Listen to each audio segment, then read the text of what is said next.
Buenos días, buenas tardes. Es de nuevo un placer estar en Valencia, y puedo y deseo imaginarlos. Muchas gracias a Amadeo, muchas gracias a Luis. Un saludo a Jesús Avega, si está por ahí. Poco antes de 1999, realizando la curaduría de la exposición Los pinceles de la historia para el Museo Nacional de Arte, me topé con una imagen inédita del emperador Moctezuma II. En la sala del apartamento de una apreciable colega, ya difunta, el cuadro apenas cabía de techo a piso y a contraluz de una vidriera desde la cual se miraban circular los autos sobre una vía rápida al sur de la Ciudad de México. Desde entonces, el cuadro no me abandona y me sorprende, o más bien, poner punto final a mis pesquisas. Desde la escritura de aquel catálogo, ya he dedicado 4 ensayos al mismo, uno de ellos en un congreso en Castellón de la Plana, el mismo que parece fue bien recibido y que al cabo se tradujo en inglés, corregido y aumentado por pedido de colegas de la Universidad de Stanford. Y el último ensayo, que yo pensaba el definitivo, apenas salió publicado el año de 2010. No hay quinto malo, dice el refrán, y este intento espero que sea mi último abordaje. En 2 ocasiones he tenido el cuadro a mi antojo para colgarlo en las salas del museo, para enfrentarlo al viejo cuadro de Hernán Cortés, reviviendo el encuentro de los personajes, o más aún, de haberlo enviado al laboratorio del diagnóstico de obras de arte de este instituto donde laboro. Pero por desidia he dejado escapar las oportunidades de poner esta imagen en la plancha de la refractología y los análisis matéricos, como debe hacer todo colega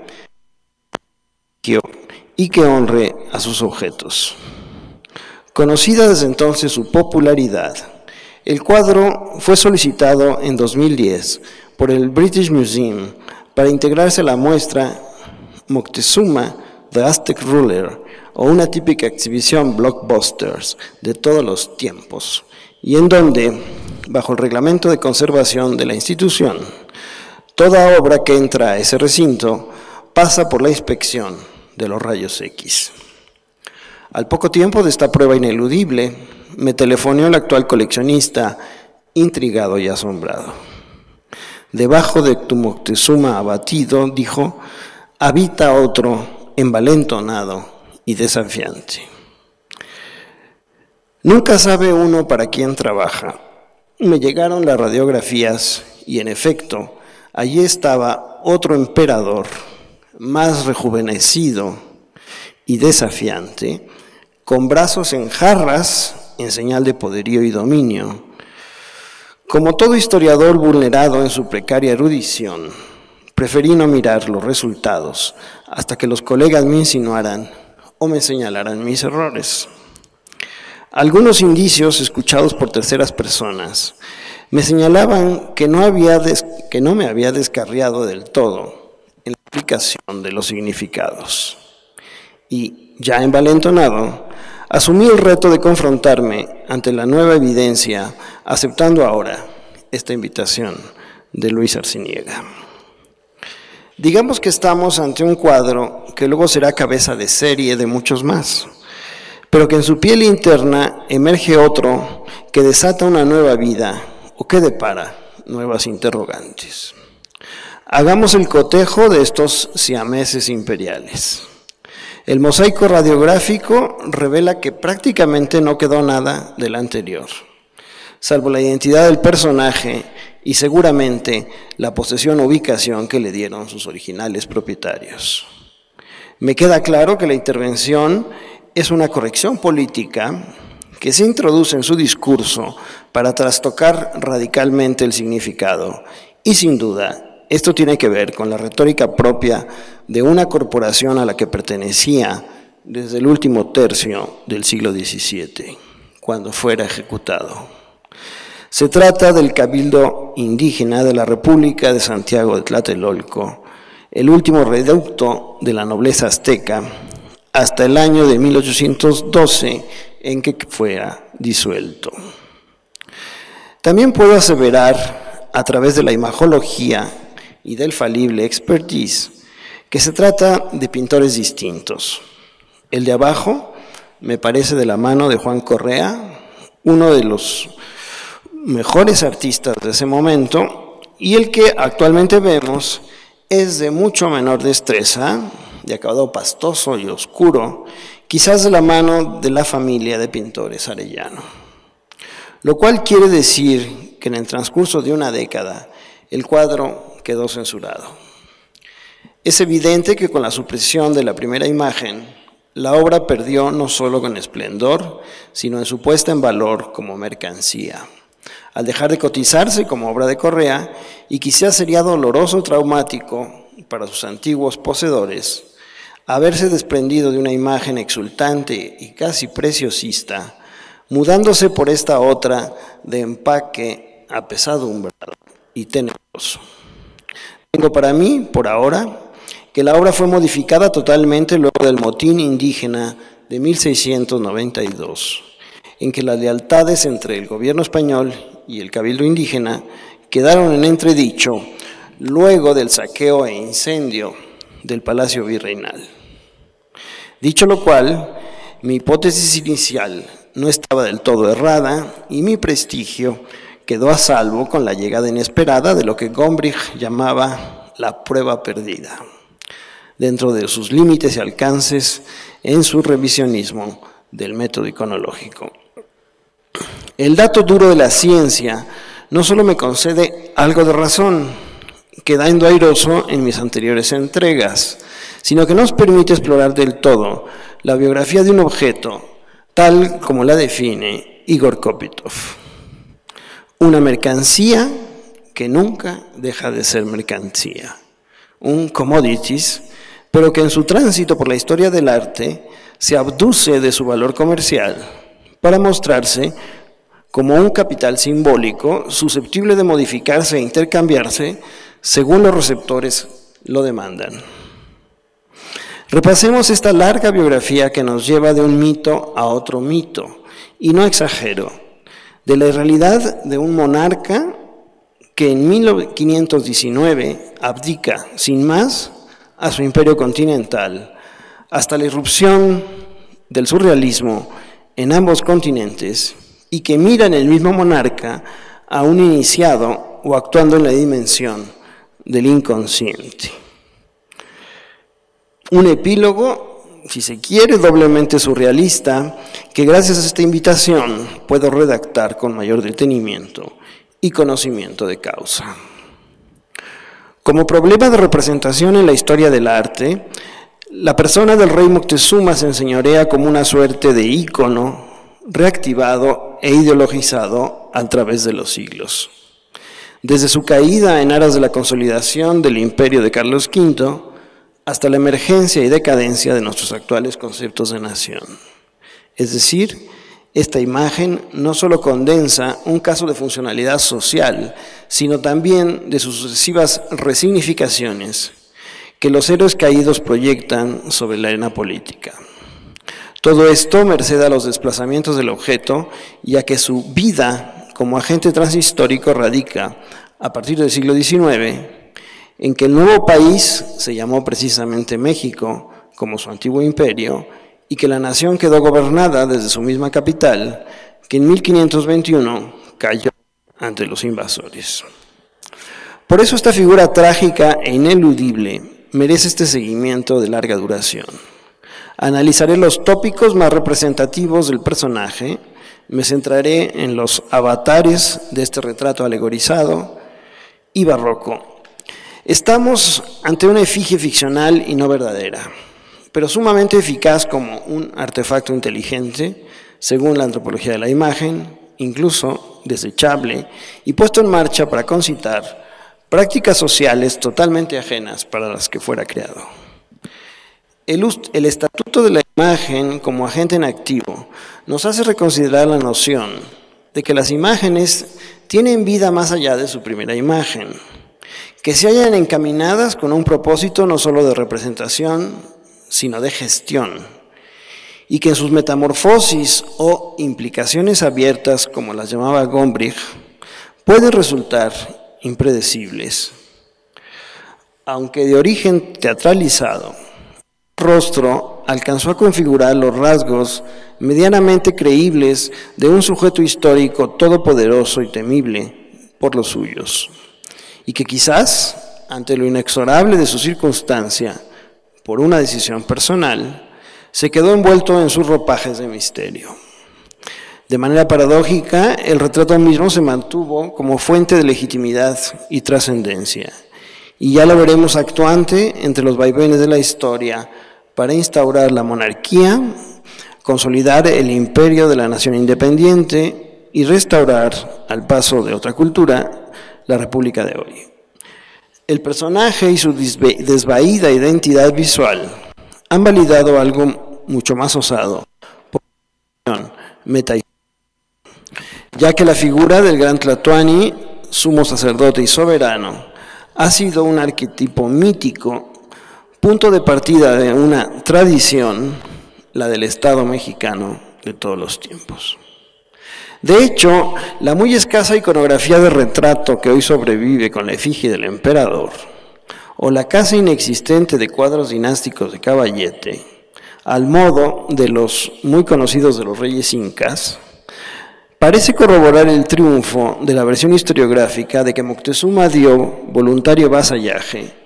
y la aceptación oficial de un tributo como un sine qua non para la emergencia jurídica de la Nueva España. No por nada, el episodio más dramático de la conquista, especialmente destacado por cronistas cortesianos, es cuando Moctezuma, hundido en la turbación y en las lágrimas, aceptó el vasallaje ante Cortés, en tanto que el conquistador resultaba el verdadero sucesor de Quetzalcóatl y dueño y propietario del imperio,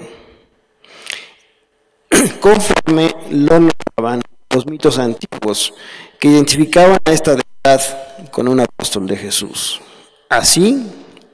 Moctezuma hace enviar en su papel de comandante y capitán general al emperador sus ejércitos, su corona, su cetro y sus condecoraciones. Esto sucedía no solo como una forma de cesión de poder, sino como un acto esencialmente ejemplar y merced al cual se fincará la construcción de un nuevo cuerpo político, para que sus nobles y súbditos vieran en este lance desprenderse de su regalia, la imposición del tributo correspondiente al nuevo soberano español. Así, el monarca azteca, cito, sería el primero en desnudarse de la dignidad que poseía, rindiéndose a sus pies con la corona, fuese para dejarla en sus sienes o para recibirla de su mano con las joyas más poderosas de su tesoro. Eso dice Antonio de Solís. Cortés recibió todo el ajuar real como depositario temporal de esta renuncia y nombró al efecto un notario para dar fe de este hecho trascendental. Pero aún así, sospechaba que el llanto de Moctezuma y aquella congoja con que llegó a pronunciar las cláusulas del vasallaje no eran más que un ardid para alejar a los españoles de su corte. Bien se cuida la pluma del cronista Antonio de Solís en recalcar que desde ese momento quedó reconocido el emperador de la Casa de Austria, por legítimo señor del Imperio Mexicano, dice, destinado por el cielo a mejor posesión de esa corona. No hay aquí, ni por asomo, un acto de locura o cobardía, sino de legitimación y conciencia. Pero más aún, los escritores acriollados veían en la cautividad y renuncia de Moctezuma una premisa teleológica y de hondura eminentemente moral, consecuente con un llamado divino. Con gesto tan sublime, este imaginado Moctezuma se diferenciaba del barbarismo e irracionalidad de los sátrapas turcos y tártaros, y así en un principio quedó retratado literalmente como un varón ilustre de una genealogía destinada a una casa y república cristiana. Pese a sus pecados más abominables, como el canibalismo o la idolatría, que en última causa eran atribuibles más a la intervención del demonio que a sus determinaciones personales. En este inquietante retrato de tamaño natural y cuerpo entero, el rey de los mexicanos aparece sobrecogido por la tristeza y la turbación. El emperador se presenta casi en un giro coreográfico o efectuando una caravana, muy distinto al heroico y vigoroso contraposto y a los brazos en jarras como señal de dominio del territorio, asignados como principios de locutio y dispositio en el género del retrato real, y que, como vimos, atrás quedó sepultado. No obstante que se trata de un retrato hasta cierto punto histórico, está pegado al mínimo esquema figurativo de un retrato cortesano. Un interior con pantalla que se ha despejado por efecto de un gran cortinaje carmesí y con flecos de oro, y la zona de penumbra tan peculiar de un interno de una cámara palaciega.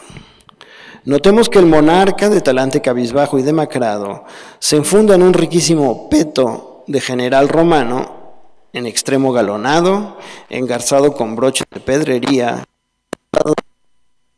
y aplicaciones. El cinturón y los broches con que se sujeta el paludamento o la gran capa miliciana roja se cuentan entre los ejemplos más deslumbrantes de la joyería barroca registrados por la pintura.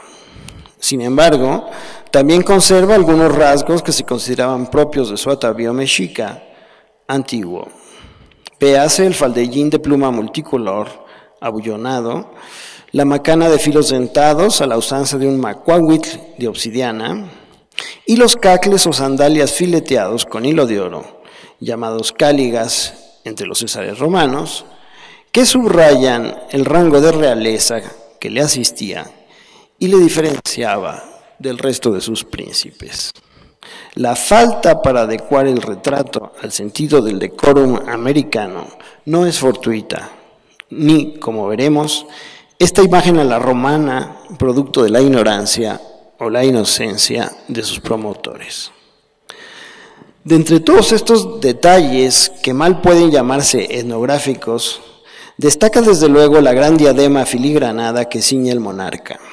remedo de su original xihuitzoli o corona real empenachada, que lo distinguen como un gobernante legítimo, propietario en majestad y cabeza de un regnum establecido desde antiguo. Pero llama la atención que ahora ostenta al frente de la diadema las águilas bicéfalas de los Austria, allí repujadas como blasón dinástico de adopción,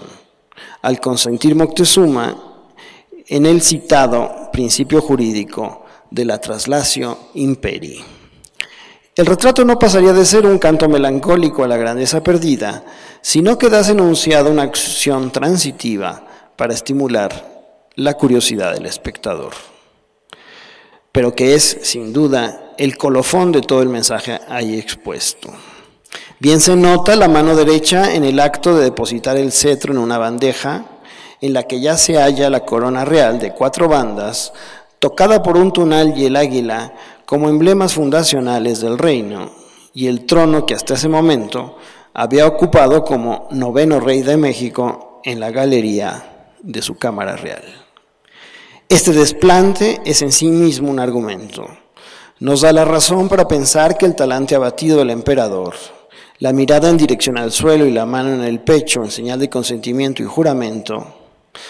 si bien subrayan el dolor que le representa desprenderse de su cetro, también, por el gesto de nobleza que hay en todo esto, se alude a la versión historiográfica oficial de la renuncia al trono en pro de fines mayores, más elevados e inexorables.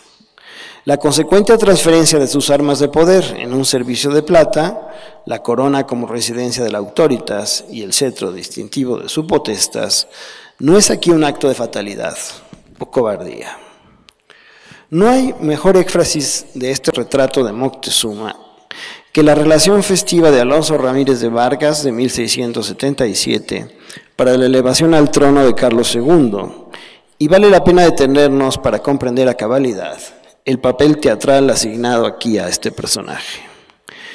El bailarín Moctezuma no solamente lucía en su peto las armas del reino, a manera de imprese militar, sino que durante aquellas evoluciones tenía lugar la concertada cesión de sus regalias, según el énfasis de esta descripción. Cito: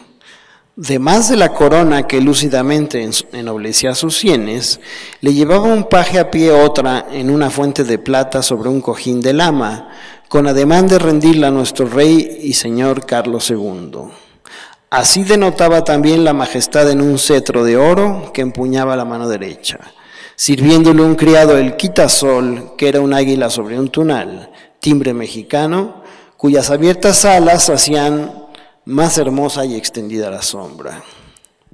Queda claro que las evoluciones coreográficas de Moctezuma ocurrían en medio de la vocación de una corte antigua,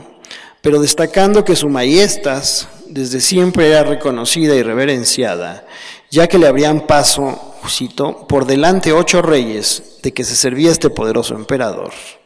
para gobernar su imperio. Nótese que el rey Carlos II recibía de Moctezuma, por mano de los españoles en su disfraz transcultural, las credenciales de legitimidad de su reino septentrional, ya que así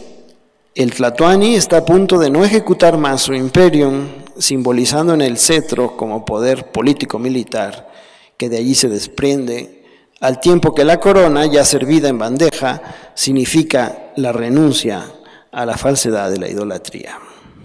En efecto, tal parece que en este cuadro, Moctezuma no se encuentra ante el astuto y maquiavélico Cortés renunciando a su corona, sino sobre todo delante de la sagrada presencia de un Yahvé transfigurado en luz, que aunque ausente en lo visible, está inmanente en el atribulado espíritu real, embargado de tristeza, pero mudando su alma una conversión gentil arrepentido. Dado este elemento de iluminación, se trata a trasfondo de un cuadro de visión mística, si se quiere, que se detiene en el límite del género del retrato, pero que insinúa una intencionalidad de concepto nada ingenua y caprichosa. Moctezuma es sin duda el par de un rey bíblico que se introduce en la Santa Sanctorum del tabernáculo sagrado para recibir el mensaje de la revelación. Se mira a un prudente y reverente Salomón que por derecho de estirpe abre el arca de la alianza para escrutar la aventura de su pueblo y alabar por siempre a Yahvé como Rey del mundo. No me parece fortuito que uno de los modelos de los reyes bíblicos, igualmente reverentes y en el acto de despojarse de sus atributos reales, se mire en una de las mejores láminas de la obra de Juan Bautista Villalpando, El Templo de Salomón, de Chirca 1604. Ante la exposición del candelabro en el tabernáculo, según la visión de Zacarías, en una prefigura de Cristo y su iglesia, el sumo sacerdote y el rey, que allí será ungido, adoptan el mismo gesto que nuestro Moctezuma, y así veremos cómo un monarca oferente otorga su cetro y con la mano en jure impectore, como todo juramento, se hace apoyado en la nobleza del corazón y refrenda con esto su condición de príncipe cristiano, tan inspirado como incorporado. Hemos dicho que este Moctezuma triste pudo haber presidido desde el llamado salón de recepción las sesiones de los gobernadores y nobles de esta jurisdicción, reducto de la quívitas de los suyos, pero sobre todo estaría situado en medio de un palacio o casa real, sede del poder civil de su cabildo indígena, de los oficiales recaudadores de rentas y de los funcionarios de la justicia. Este refugio de los restos de la nobleza azteca era a su propia escala la residencia física de la Casa Nobiliaria de México y asiento del tribunal para sus ancianos. Era, mutatis mutandi, una representación en microcosmos del Palacio Virreinal, con su real audiencia anexa, en tanto sede de autoridad y del conjunto de la República Indígena. En el cambio del siglo XVII al XVIII, hay varios hechos capitales que enmarcan la hechura y el discurso pactista de esta encomienda pictórica. Desde luego, el motín indígena de 1692 y el devastador incendio de la residencia de la corte, y la represión que generó no solo entre los plebeyos, sino entre los caciques dirigentes. La llegada y gobierno del virrey Sarmiento Valladares, conde de Moctezuma, que avivó el interés por los temas de la conquista, llevado a los programas artísticos, en razón de exaltar la genealogía de su mujer, que era descendiente directa del Tlatoani, y vincularse con un renovado orgullo propio de la nobleza criolla, que ya era afín a las antigüedades prehispánicas. También hizo su parte el relevo dinástico de la Casa de Austria y la guerra de sucesión que acarreó la creación de dos partidos, y en que los indios estuvieron nuevamente requeridos a definirse. Ahora ya no es difícil estimar en qué momento preciso se llevó a buen término la colocación de esta efigie imperial. Es evidente que en medio de un contexto de cambio y crisis, salta a la vista la oportunidad con que se transformó el rey dominante en otra imagen enfáticamente oferente y cabizbaja. Repitiendo las palabras que el cronista español López de Gómara pone en boca del sabio Moctezuma en un parlamento digno de la filosofía moral, en que comunica con lágrimas y sollozos a sus reyes aliados el cumplimiento de las profecías. Y ahí reconoce que él y sus antepasados han gobernado en nombre de un Dios omnipotente, pero que hasta entonces les era desconocido. Cito: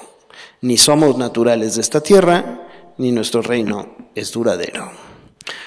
Hagamos una comparación con otra imagen coetánea. Desde esta trinchera de la nobleza indígena, arropada en esta efigie con empaque de príncipe a la europea, qué distinto se mira el emperador respecto a la muy erudita reconstrucción ex profeso que don Carlos de Sigüenza y Góngora envió desde México a Cosme III de Medici, el gran duque de la Toscana. Esta obra multicolor gozó de buena fama en la prensa europea, ilustrando entre otras las 2 ediciones venecianas de Antonio de Solís. Es curioso que para la mirada de las cortes europeas, ávida de realidades americanas concretas,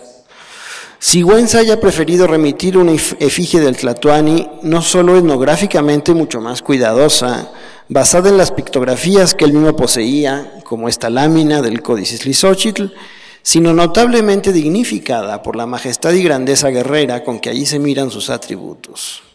El chimali o rodela de ofensiva, los quetzalpiloni o borlas de campaña, y el besote en el labio inferior como investidura sacerdotal. El protagonista es un gran capitán general de sus ejércitos, presto a salir a campaña, que empuña su fisga o jara acuática y lanza una mirada de altivez, todo acorde con el empaque del retrato heroico,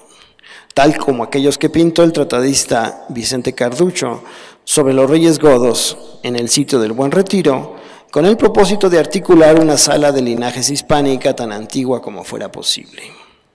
Incluso, nótese la desnudez de este hombre de 40 años, tal como lo refieren los cronistas, y la actitud retadora y gallarda, común al género retratístico con destinos áulicos.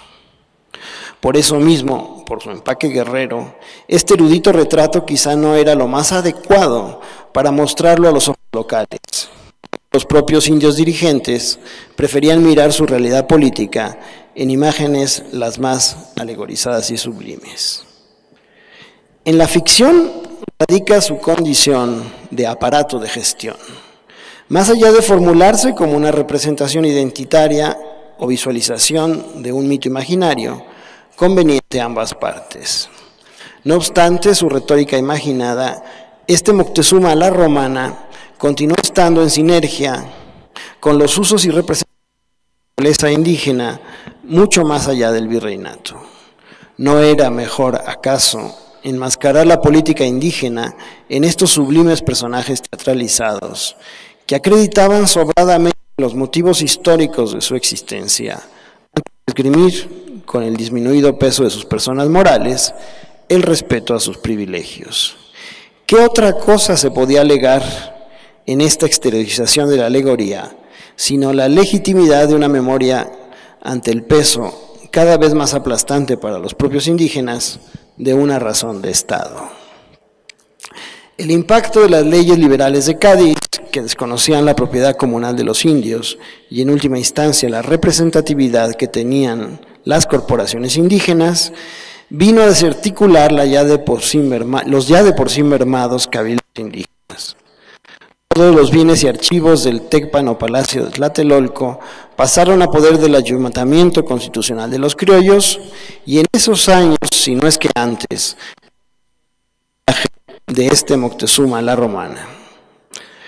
Sucede entonces una expropiación más de los criollos republicanos como podatarios de una raza que por ahora, por añadidura ideológica, ha quedado 2 veces vencida y sin posibilidad reversible ya de representación étnica. Con ello, pues, sobrevienen las inevitables y contradictorias resignificaciones del cuadro y de su afamado personaje, toda vez que los desplazamientos y la reproductibilidad tienen sus propias dinámicas. Por paradójico que parezca, la Primera República Federal de 1824 trajo consigo otra resurrección simbólica del monarca Moctezuma. La hispanofobia de entonces y la consecuente sepultura de Cortés, antiguo padre fundador del reino, encontró en Moctezuma, antes que en Cuauhtémoc, a su antípoda histórica y sustituta. Es por demás revelador que el revolucionario carbonaro Claudio Linati haya inaugurado su galería de personajes históricos mexicanos en su serie litográfica impresa en Bruselas en 1828, con este retrato de busto del emperador azteca, que allí opera a modo de un puente ficticio para zanjar los 300 años de impas entre el final del Imperio Mexicano y la figura del primer presidente republicano, Guadalupe Victoria, es el siguiente personaje en la paginación del álbum. Era obvio y hasta cierto punto cómodo que uno de los expedientes simbólicos a los que el nuevo Estado recurrió para afirmar su identidad fue el uso de una ficción fundadora, la existencia de un presunto Estado azteca al que destruyera la brutalidad de la conquista española y cuya recuperación parecía asegurada al quedar rotas las cadenas de la dominación española. De la misma mecánica de fabricación originaria se sirvió el lápiz de Linati para trasladar el retrato que aquí hemos venido comentando y que sin duda tuvo a la vista. Pero Moctezuma es ahora un hombre de carácter impasible y musculoso. Ya no hay asomo de su persona culpígena y cabizbaja ante las razones teológicas. Más aún, nótese que el cetro ha regresado a su posición de mando que no de rendición. Una verdadera transfiguración del inconsciente, a sabiendas que abajo yacía uno en igual majestad. El director del Museo Nacional, Isidro Rafael Gondra, también puso en circulación mundial esta efigie para ilustrar la edición de 1846 en español, impresa por Ignacio Cumplido, de la obra de William Prescott. El mismo autor bostoniano, que conoció por un dibujo este cuadro, creyó pensar que era el fiel retrato del emperador y un documento que además recogía el estado de aflicción por el que pasaba la persona real. Cito a Prescott. Sus facciones, aunque de un aire serio, nos mostraban la mirada melancólica, o por mejor decir, de abatimiento que se nota en su retrato y que puede haberse fijado en ellas después de sus desgracias.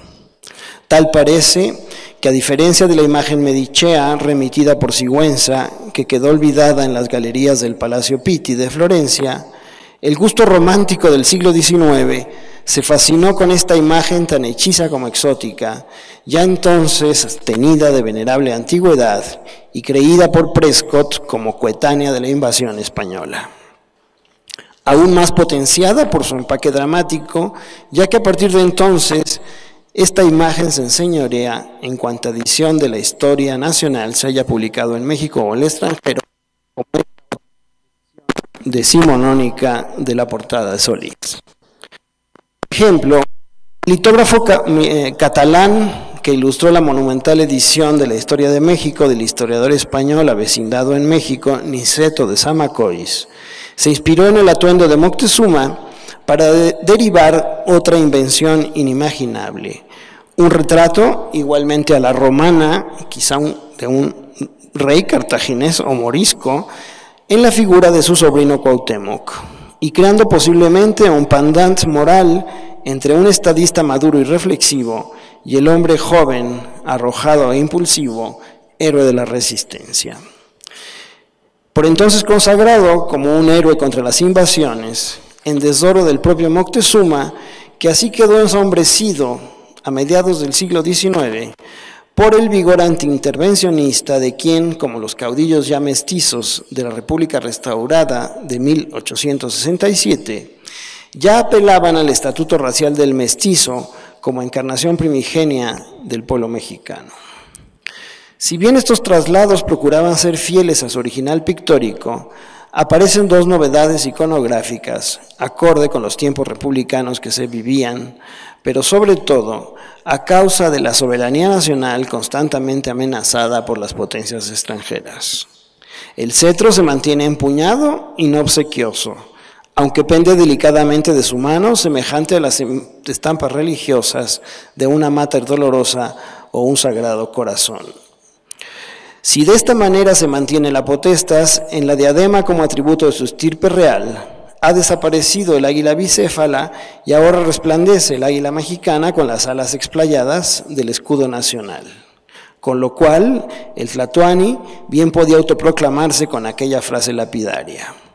el Estado mexicano comienza conmigo. Y así los símbolos nacionales se han puesto al pie del emperador,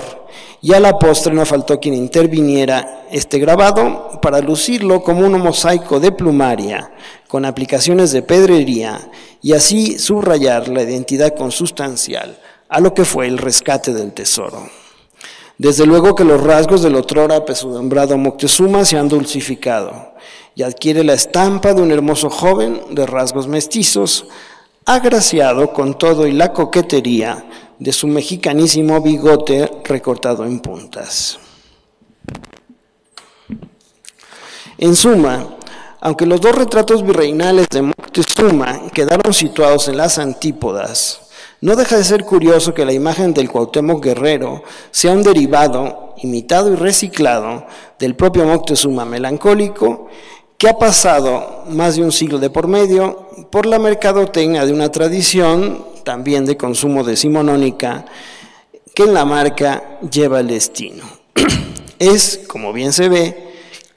el origen de la etiqueta de la cerveza Indio, cerveza oscura para más señas, en consonancia con la raza de bronce que hoy día la consume mayoritariamente. Y es aún más curioso que antes de pasar a la marca cervecera de Monterrey, Moctezuma con la misma imagen ya vendía para consumo nacional en el siglo XIX una sidra asturiana fabricada en México. No es este lugar ni el momento para seguir pasando revista a los avatares de esta imagen a todo lo largo del siglo XX. Me queda afirmar que en verdad está muy lejos de su extinción y sobre todo de la utilidad política. El prestigio, tal parece, no aminora aún en la historiografía más actual y revisionista sobre este fascinante personaje. Aquí un ejemplo. Baste saber, por último, que en el camino de las variaciones a este retrato le estaba deparado un destino realmente insólito, aunque tampoco ajeno a la estética absurda de una de las más importantes vanguardias del siglo XX. A mediados de los años 40, Moctezuma, teatralizado y fabricado, renunciando a su cuna y linaje, fue a dar con todo y sus armas decaídas a una galería privada del París vanguardista, como parte del museo maravilloso que los artistas surrealistas se llevaron de México. En el tenor de los retratos de los locos de Velázquez y de la corte de los bufones, desfigurados por sus muecas, que igualmente obsequiosos y caravaneros se apersonaban ante el espectador, este Moctezuma en su palacio oscuro, transido por la demencia, seguramente debió maravillar la sensibilidad neocortesana y fantástica del surrealismo de André Breton, que estaba prendido además del sustrato mágico por el arte primitivo. Así visto, Moctezuma arrepentido bien podía pasar como un actor chamán, un iniciado, un gran maestro de lo maravilloso o el espejo de revelaciones oníricas, el mejor emblema del inconsciente que otra vez, gracias a los presagios, manifestaba la hondura de su tragedia. Mi colega Mercedes Iturbe se halló este cuadro de Moctezuma en la década del 80 en un closet parisino, cuando ya hacía más de un siglo se le sabía con paradero. Ella estaba en la fantástica casa de Madame Jo Dupin,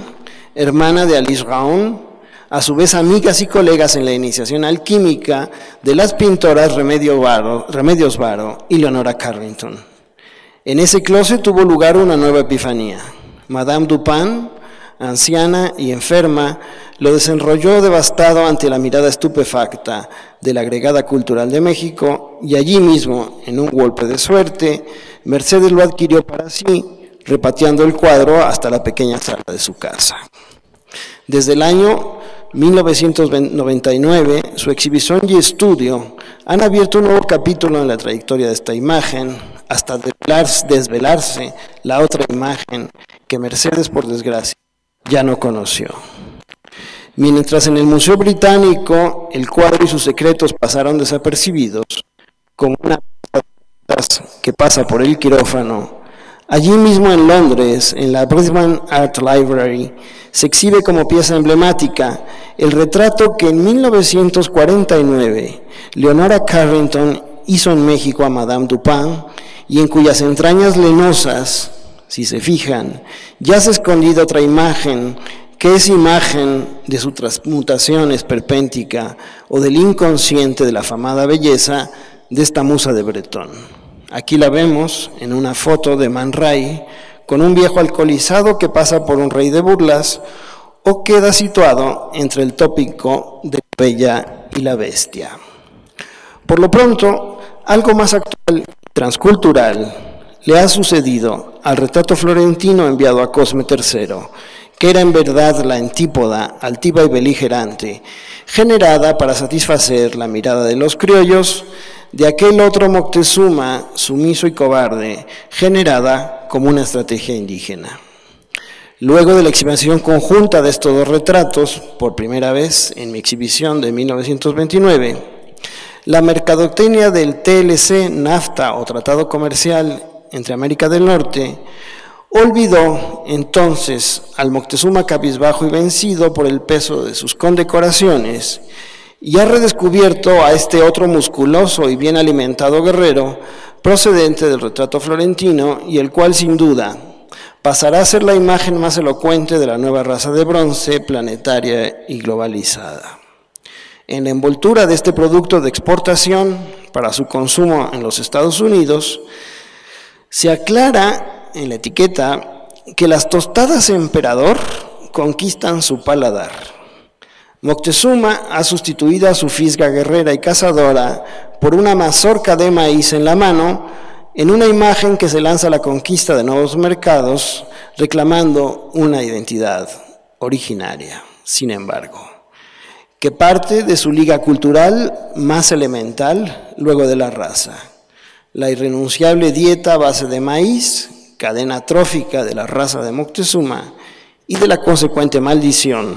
para los extranjeros recién llegados en México del mismo Moctezuma que se ceba con sus estómagos. Muchas gracias.